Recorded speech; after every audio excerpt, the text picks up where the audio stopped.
Hello. Hello. Hey. Hey. So we have just got back from it was meant to be a really relaxing work retreat. A sort of a combination of a research trip, a recce, as it's called in our business, and a sort of holistic, healing, spiritual retreat. Dipping in and out of hot water, cold water, going into a sauna, going into a spa, sweating out the toxins, crying. Well, AKA the Wim Hof method. Wim Hof method. Yeah. We were searching for Wim Hof. Yeah, in search.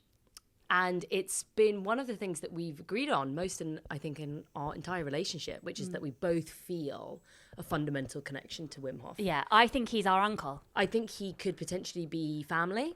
He could potentially be a lover in the future.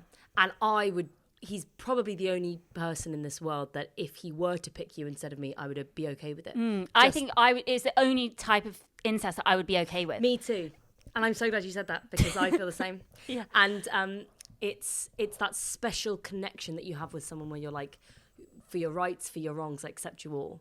And Wim Hof is weird. He puts weird stuff online. He did so many screenshots of his tweets. Wim, that's not what we're here for. We're here for the breathing and for the sexy beard. But he can do no wrong in my eyes, and so that's why we went to find him. No, and also we are water babies, and barn babies and warehouse babies, but mainly water babies. And so the fact that he is so into water. And in it and around it, he's always near it. He even drinks it. A lot of it. Yeah.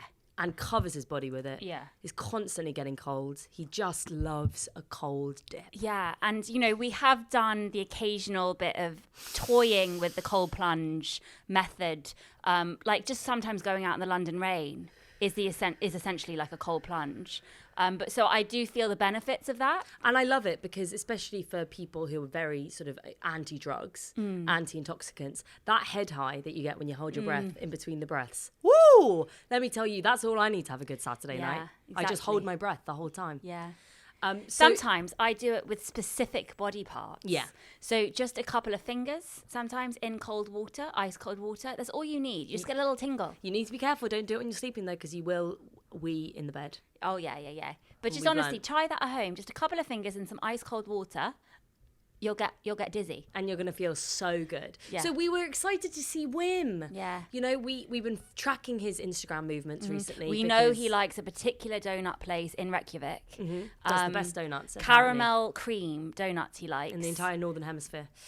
He can get through a few of them a day, I've It's heard. just surprising, but the thing is, that's what I like about him because he's not only a spiritual creature, he's a creature of desires. He loves to eat. And he loves donuts. Yeah. And so we were going to pitch our tent near the donut Well, also shop, weren't we? he burns so many thousands of calories a day because of his cold plunging. He can get through a number of donuts a day. And they know him, so they give them to him for free. Yeah. But it was very exciting for me and Bessie. This was going to be a sort of pilgrimage for us, really, because we're doing a bit of research, aren't we? So we're not just trying to look for Wim, as all women are, I'm sure, around the globe. We were just closer than anyone else. But we were also doing a bit of research into some interesting people that live in Iceland who sort of live near big rocks. They're sort of rock people, if you will, and they make things out of rocks and they sometimes eat rocks. Sit on rocks. We were going to just do some character research for a screenplay that we're writing about, Rock Sisters. Rock Sisters. Trademark. Copyright. Yeah. Don't fucking steal that idea. Well, you can't because we've already patented it. Yeah. But it was a very important research trip for us.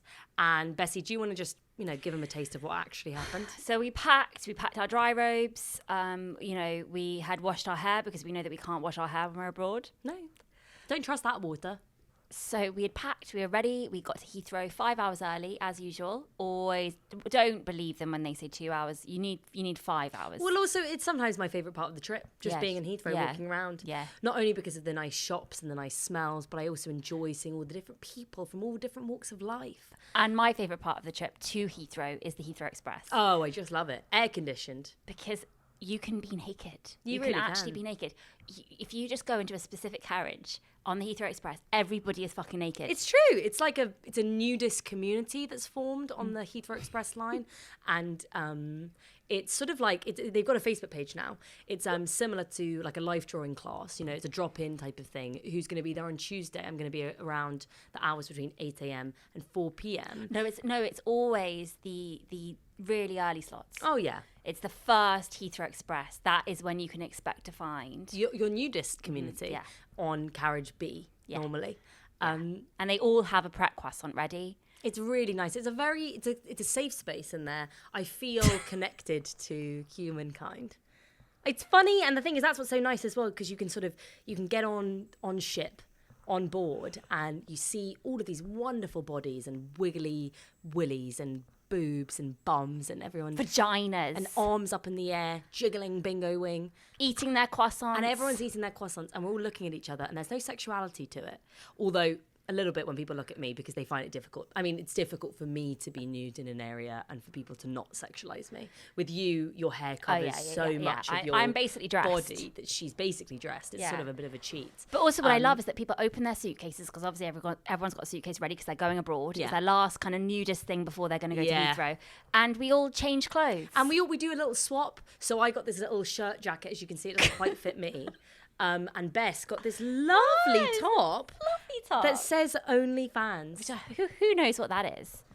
So it's sort of like a spiritual circle. So we had almost had our holiday. It was one of the best nudist experiences I've had. So I felt this is a good omen for our trip. Exactly. But what happened is we got to Heathrow. We got our bags dropped. So we had to say goodbye to our bags. Yep. We waved them goodbye. Bye-bye. See you in Iceland. But then we did not get through security. Because it turns out that our names are also the names of two sisters who are wanted on the FBI list. So we had to be taken to a separate room, a secret room, and we were interrogated.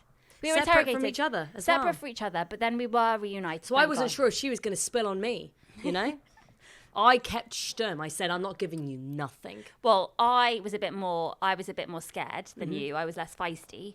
I didn't know at this point that that we hadn't done something quite bad. I was worried that it could be for a number of previous offences that have gone undetected from me. Right. And that's why I kept my mouth shut, because, until my lawyer's here, you're not getting stum out of me. But we can't afford a lawyer. No.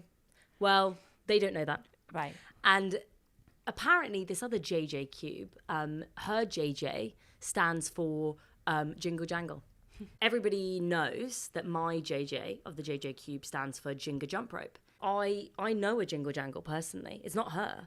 But let me tell you, any girl that I meet called Jingle Jangle, she gives me a bad vibe.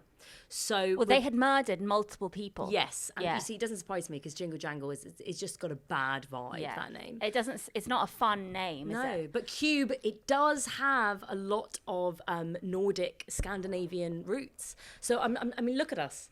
We look practically like we've walked off the ice caps. Like we've been snogging a polar bear. Mm-hmm. Everybody takes one look at us and they know that we should be in a Scandi crime noir. So I'm not surprised that we have some Cube relatives out there up in the snowy mountains. But it's just a shame that some of our relatives have decided to be such heinous criminals. So basically, they weren't going to let us go until they knew that we weren't the original wanted on the FBI list sisters. Yes. So eventually, after a few hours, we now missed our flight. Our bag gone. See ya. We were given a room together for the interrogation because they wanted to interrogate us together. Mm-hmm. It was then that our communication went down between each other. Our sister code failed. I felt like they had pumped some sort of chemical in the air that sort of subdued the sort of the telekinesis that we feel with each other. Is that the word? Because you went on the defense, didn't you? I did. I have an issue with authority. I have an issue with these pigs. Yeah, you do. With these cops. You get aggressive. I can't help myself but run my mouth a little. Yeah. And it started to get a little aggressive. They did have to handcuff me to the table at one point. They tasered you. They did taser you. They tasered me, and do you know what? It felt good. I'm not going to lie. It was strange. You don't do drugs again. You only do the cold water method. So tasering actually is probably the closest high you're going to get. It's lovely. I felt that little shimmy between my shoulder blades. And, in a way, it was nice. I was locked in my own body as a prison, but also I escaped from the prison of my body because I wasn't able to move it for that 30 They did seconds. gag you as well. The gagging was less pleasant. Yeah, so at that point, they continued to interrogate me. I was just very much playing the I don't know what's going on. I just want to go and visit my uncle, Wim Hof. You started screaming. You sort of wailing at one point, which I think threw them off a little. You know, it all got a bit disoriented in there. Well, because they just gagged you so forcefully. Yes. Like I thought your cheeks were going to split open because the gag was so huge. It's true. And do you know what was more unfortunate? Is that because of our clothes swapping that had happened, I was wearing some very ill-fitting pants and trousers, and they did kind of fall off when I got tasered. They did. So I was sort of half naked. You were screaming. I was in a tankini. You only had this little tankini on. I was freezing. Very vulnerable and exposed. A child's one. A child's tankini. A Moana one. A child's Moana tankini, and that's what we're being interrogated in. Yeah. I was wearing some sort of like willowy pajama bottoms given to me by a sort of 70-year-old man who really had a twinkle in his eye. I loved his energy, but he also had such a giant penis, from what I could see, that there was so much room in these pajama bottoms. So even with my very large hips, really, I was swimming. Right? I was swimming in these pajama bottoms. Yeah. And so it was a shame when the trousers came off and I got tasered. And then that was another offence against us. It was an offence against us. It was an offence against them. It became very distressing and very stressful, I would say, in this interrogation room. Then we were left alone. Oh, they gave us the silent treatment. They thought that would break us. I don't know how long. If it could have been 5 hours. It could have been 5 minutes. It could have been 5 days.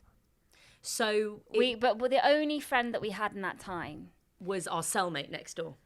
No, it was the little mouse. Oh, I see what you're getting at. How can you forget Rodrigo? I think it's because he left such a sort of a damning scar in my soul. He's made me realise how disconnected we are as humans from the animals in our world, that it hurts me to think about him. But I think that we should talk about Rodrigo. I want to talk about Rodrigo. He is a tiny little mouse, and he came out of nowhere when we were both passed out. You still had the gag in. I hadn't been fed, hadn't been watered in hours. I was having to drink my own drool that I had drooled as I do when I sleep. So Rodrigo came out, and he was having some of my drool on the floor. He was drinking that up. It was quite an intimate moment between me and this mouse. He was a fearless mouse. And I immediately took a liking to him.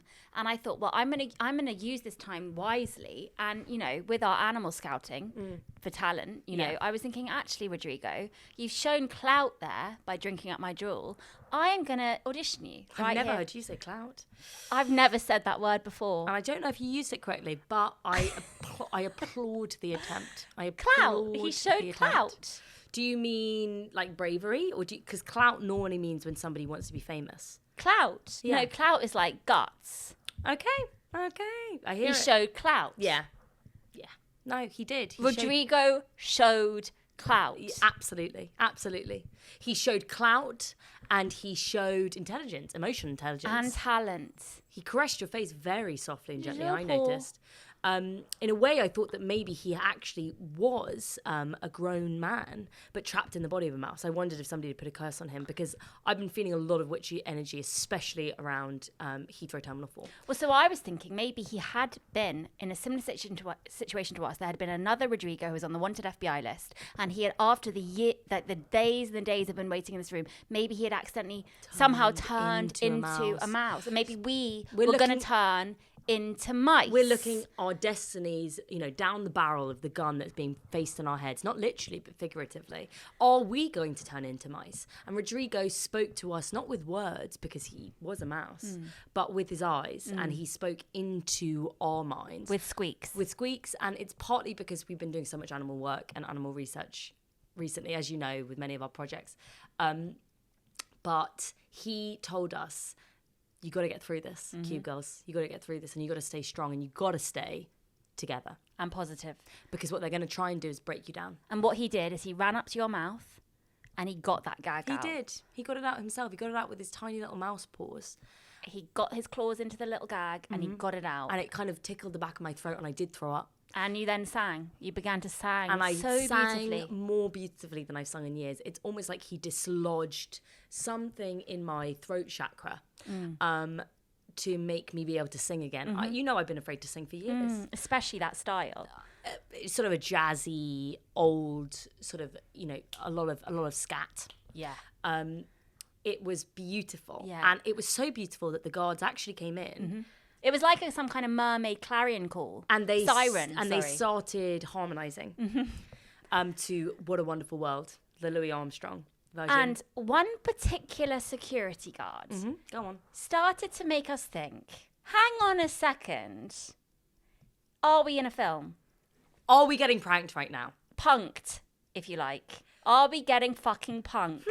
That 6'3" stranger over there has a sort of suspiciously brown, shiny quiff poking out of his hat.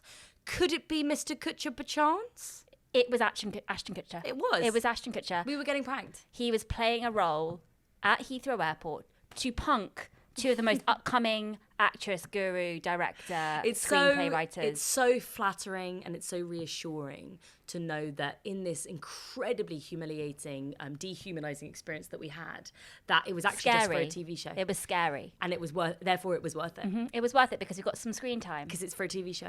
And it turns out Rodrigo was AI. It was AI, and it was the voice of Enrique Iglesias. And I'd been wondering, I heard his voice and rhythm came into my head, it came into my heart. I'm not surprised that I started to sing. He was actually squeaking hero. It was incredible. It's incredible what we can do with technology these days and the way that we're making these strides. Well, also because Ashton's only making punked for a particular channel now. Yeah. He's had to do a rogue channel. Yeah, absolutely. Ashton's lost a bit of credit, I think, in the TV pranking community because obviously pranking has got to it's a different thing now. It's not the same as it was in the 90s or the noughties. What is it, Bess? Well, he's very forward thinking, so he likes AI, he likes technology. And that's why he is looking into, mice. And that's why he's got such a cool sort of futuristic looking kitchen with his wife, Mila. If you ever see their TikTok videos occasionally, I think, wow, that's a lovely kitchen. And he's clearly a forward thinker. That's what I like about him because he's modern.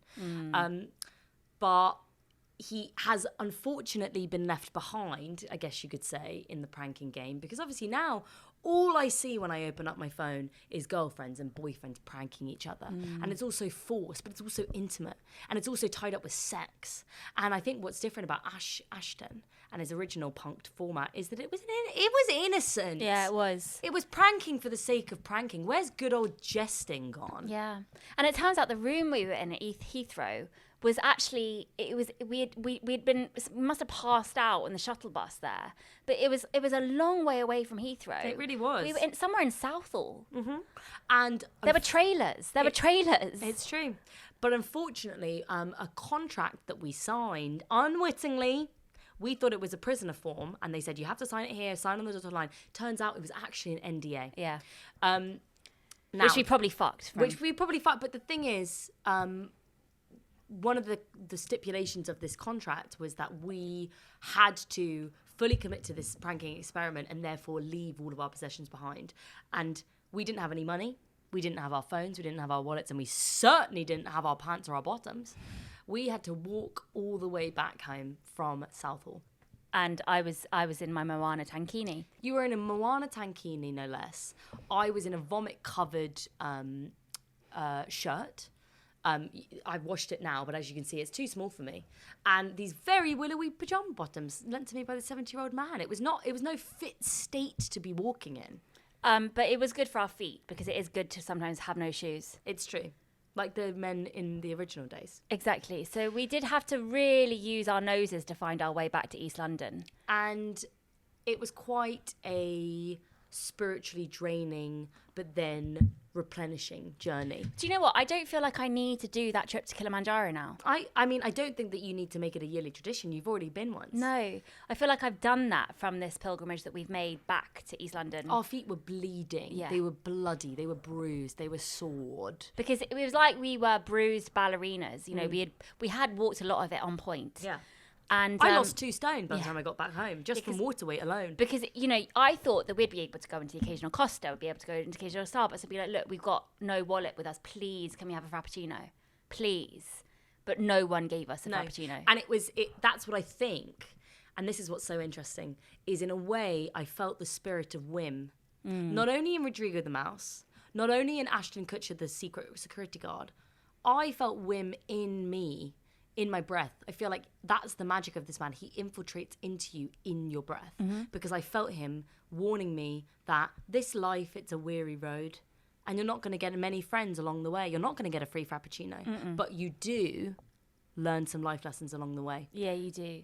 And you find your way back home after 5 to 6 days. 5 to 6 days. Intense fear and like we did not know where the fuck we were, but we became okay with it. We slept underneath a tree.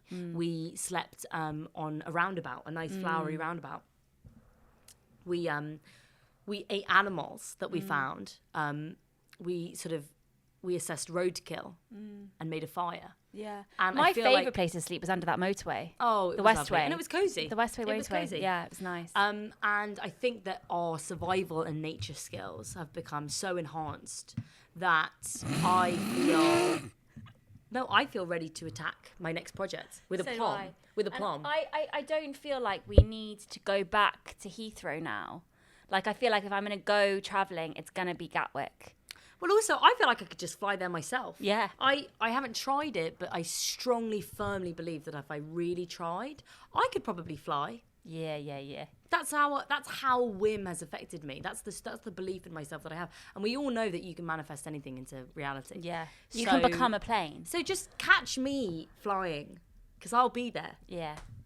So thank you for listening, everybody. And we hope that we will be back next week without any drama this time. It's difficult. Drama seems to follow us around, but I think it is because, like the Kardashians, we're just more interesting than most other people. Yeah. So we just have a lot of, baggage and people want to punk us. They do. They do. So Ashton, stop it.